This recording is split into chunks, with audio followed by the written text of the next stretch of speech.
아침 묵상에 오신 여러분들을 환영하고 축복합니다. 또 이렇게 하루의 시작을 하나님 말씀 보고 기도하고 찬양할 수 있게 허락해 주신 하나님께 감사드리고요. 이렇게 하루의 첫 시간 하나님께 드렸을 때 하나님께서 우리의 인생을 기뻐 받으실 줄 믿습니다. 오늘은 삼손과 딥나의 여인이라는 제목을 가지고 삼손의 결혼 이야기에 대해서 좀 더 살펴봤으면 좋겠습니다. 우리 5절과 6절 말씀 같이 한번 읽어볼까요? 같이 읽도록 하겠습니다. 삼손이 그의 부모와 함께 딥나에 내려가 딥나의 포도원에 이른즉 젊은 사자가 그를 보고 소리 지르는지라 여호와의 영이 삼손에게 강하게 임하니 그가 손에 아무것도 없이 그 사자를 염소 새끼를 찢는 것 같이 찢었으나 그는 자기가 행한 일을 부모에게 알리지 아니하였더라. 예, 오늘 본문에 보면 이렇게 시작하죠. 삼손이 그의 부모와 함께 딥나에 내려갔다라고 되어 있죠. 아마 딥나에 내려간 이유는 뭐냐면 약혼 때문에 그런 것 같아요. 어제 살펴본 것처럼 삼손은 블레셋 여인과 결혼하길 원했습니다. 그런데 부모가 반대했죠. 그래서 삼손이 끝까지 주장을 냈어요. 그러다 보니까 부모도 허락을 한 것 같아요. 그래서 딥나에 내려가서 약혼을 하려고 딥나로 내려가고 있었습니다. 그런데 딥나로 내려가다가 어디에 이르렀냐면 포도원에 이르렀어요. 아마 포도원에 이르렀는데 뭐가 그곳에 있었어요? 사자가 있었어요. 사자는 우리가 아는 것처럼 맹수의 왕이죠. 그래서 이 사자가 갑자기 들이닥친 거예요. 사실 사자를 맨손으로 이길 수 있는 사람들은 많지가 않아요. 그런데 그날에 어떻게 됐다고 그랬어요? 여호와 영이 삼손에게 임하여 사자를 어떻게 했다고 해요? 새끼 찢는 것처럼 찢어 죽였다라고 표현되어 있습니다. 그래서 사자를 죽인 이야기가 남겨져 있습니다. 그럼 그 다음에 어떤 일이 또 있었을까요? 우리 8절과 9절 말씀 같이 한번 읽어볼까요? 같이 읽도록 하겠습니다. 얼마 후에 삼손이 그 여자를 맞이하려고 다시 가다가 돌이켜 그 사자의 주검을 본즉 사자의 몸에 벌떼와 꿀이 있는지라 손으로 그 꿀을 떠서 걸어가며 먹고 그의 부모에게 이르러 그들에게 그것을 드려서 먹게 하였으나 그 꿀을 사자의 몸에서 떠왔다고는 알리지 아니하였더라. 근데 재밌는 게 뭐냐면 길을 가는데 다시 돌아서 길을 가는데 뭐가 있었냐면 사자의 죽음이 있었어요.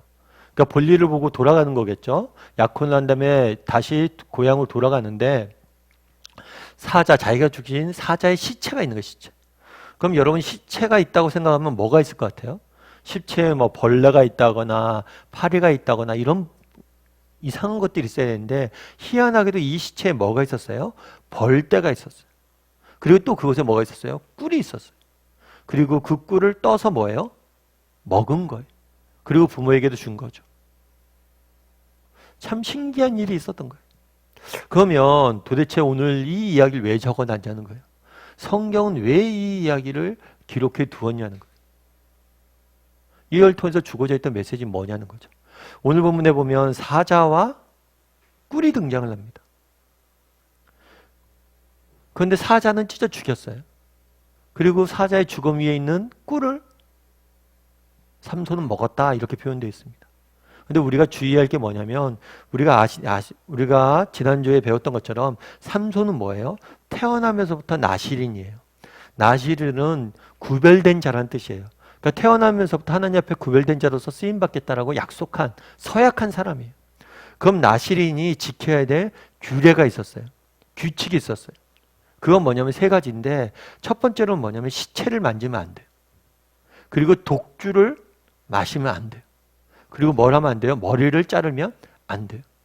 그런데 오늘 본문에 보면 이 나실인의 뭘 어긴 거예요? 서약을 어긴 거예요. 내가 하나님 앞에서 구별된 사람으로서 살겠다라고 이야기하고 지켜야 될 약속들이 있는데 이 약속을 어겼어요. 뭘 만졌어요? 시체를 만졌잖아요. 동물의 시체도 만지면 안 되거든요. 그러면 동물의 시체를 왜 만졌냐는 거예요. 뭐 때문에 만졌어요? 꿀 때문에 만진 거예요. 꿀 때문에. 그래서 오늘 본문에 보면 사자와 꿀이 등장을 합니다. 사자는 보통 성경에서 고난의 상징으로 많이 등장을 해요. 우둔 사자와 같이 마귀가 너를 삼키려고 할 것이다. 그러니까 사자는 외적인 고난이나 핍박이겠죠. 그럼 꿀은 뭐예요? 꿀은 유혹이에요. 유혹. 유혹과 풍요, 부를 상징을 합니다. 다르게 말하면 그날에 삼손은 뭐는 이겼어요? 사자는 이겼어요. 그런데 뭐에 무너졌어요? 꿀에 무너졌어요. 어저께 우리가 살펴본 것처럼 블레셋 사람들과 이스라엘 사람들은 서로 섞여서 살았습니다. 왜 이방인 사람들과 함께 섞여서 살았냐는 거예요. 무엇 때문에 그래요? 이 꿀의 유혹 때문에 그렇다는 거예요. 정말 우리가 우리도 마찬가지죠. 세상 속에 살아갈 때 우리가 여러 가지 어려움들을 당하고 세상의 유혹에 우리가 넘어질 수 있습니다. 그런데 세상의 유혹에 넘어질 때 세상이나 고난이나 핍박이 아니라 이런 유혹, 풍요, 부 이런 것들에 우리가 무너질 수 있다는 거예요. 삼손뿐만이 아니죠. 여러분 다윗 아시죠? 다윗이 어땠습니까? 다윗이 목동으로 있을 때, 목자로 있을 때, 그리고 전쟁터에 있을 때는 다윗은 하나님 신실을 섬겼어요. 그런데 그가 언제 범죄했어요? 왕궁에 있을 때. 왕궁에서 편안히 누워서 낮에 낮잠을 자다가 정말 하나님 앞에 범죄죠. 그 풍요로운 삶 가운데, 그 풍요 가운데 다윗은 범죄했던 거예요. 교회도 마찬가지예요. 기독교 역사를 쭉 보면 그런 이야기를 합니다. 그러니까 교회를 이긴 고난은 없는데, 그러니까 교회가 못 이긴 고난은 없는데, 정말 교회가 풍요에 많이 무너졌다는 거예요. 고난은 교회는 늘 이겨왔어요. 그런데 풍요를 이긴 교회는 없다. 이렇게 이야기를 해요. 우리 개인의 삶들도 마찬가지지 않습니까? 정말 인생에 어려움이 있습니다. 아픔이 있습니까? 힘듦이 있습니다. 그럴 때는 오히려 더 뭐 하는 거예요? 하나님 앞에 더 매달리죠. 정말 기도하죠. 그런데 우리가 뭘 해요? 좀 더 살만하고 좀 더 기도 제목 있고 풍요로워지면 뭐예요? 쉽게 하나님 잊기 쉽다는 거예요. 그래서 정말 우리는 정말 고난 가운데서 하나님 찾을 수 있어야 됩니다. 그런데 이 풍요도 꿀도 조심해야 된다. 나는 그런 사람이 아니냐는 거예요. 정말 인생에 어려움들이 있고 힘든 점이 있을 때는 하나님 앞에 나서 기도하는데 정말 내 인생의 문제들이 사라지고 기도 제목이 사라지고 정말 우리 자녀들이 입시가 끝나고 그러면 정말 하나님 앞에 나가서 기도한 일을 게을리하고 있진 않냐는 거예요. 그날의 꿀에 취해서 정말 나시린으로서 자신의 정체성을 잃어버린 삼손의 모습이 우리의 모습은 아니냐는 거예요. 이것들을 한번 돌아봤으면 좋겠어요. 내게는 이런 모습이 없는지. 그럼 어떻게 하면 좋을까요? 어떻게 하면 이런 풍요의 유혹으로부터 이겨낼 수 있을까요? 그럼 맨날 사자만 만나야 될까요? 아니에요. 정말 풍요가 나쁜 게 아닙니다. 정말 하나님께서 우리에게 허락하신 것도 우리 누리고 즐길 수 있어야 돼요. 풍요 자체가 나쁜 게 아니에요. 그 유혹이 나쁜 거지. 그럼 어떻게 하면 이 풍요로부터 정말 풍요의 유혹으로부터 우리가 이길 수 있을까요? 그 비결 중에 하나는 감사가 아닐까 싶어요.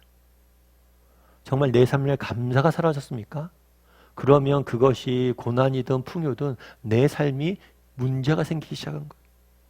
내 삶이 하나님으로부터 초점이 어긋나기 시작한 거예요. 감사할 수 있을 때 우리는 어떤 유혹으로부터 이겨낼 수 있는 거예요. 그래서 여러분 한번 돌아보세요.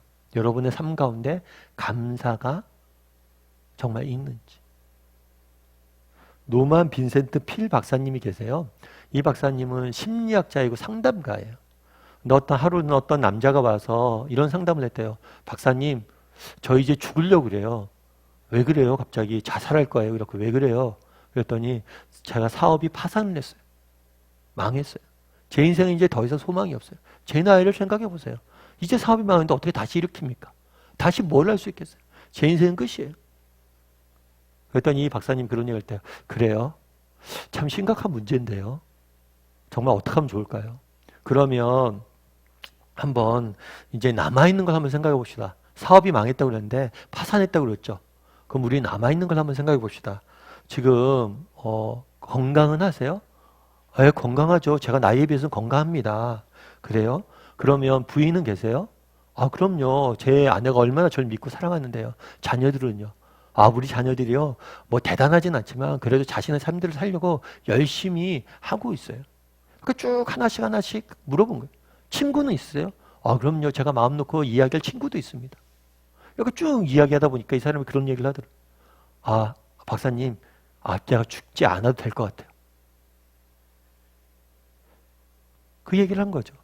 제가 정말 잃어버린 것은 그렇게 중요하지 않은 재산 일부만 잊어버렸네요. 내가 가지고 있는 게 훨씬 더 많다는 거예요. 여러분, 감사가 왜 중요합니까? 우리에게 부족한 것이 아니라 있는 것에 초점을 맞추게 하기 때문에. 감사가 왜 중요합니까? 내가 아니라 하나님과 다른 사람에게 초점을 맞추게 하기 때문이에요. 여러분, 정말 감사할 수 있었으면 좋겠어요. 오늘 하루를. 어떻게 하면 이런 유혹으로부터, 세상 속에 사는 게 쉽지 않잖아요. 때로는 사자가, 때로는 꿀이 우리를 유혹하잖아요. 그거로부터 우리를 지킬 수 있는 유일한 방법이 있다면 그건 뭐냐면 감사예요. 우리가 정말 감사할 수 있었을 때 우리는 풍요의 유혹이나 아니면 정말 고난의 시련 속에서도 우리는 승리할 수 있을 겁니다.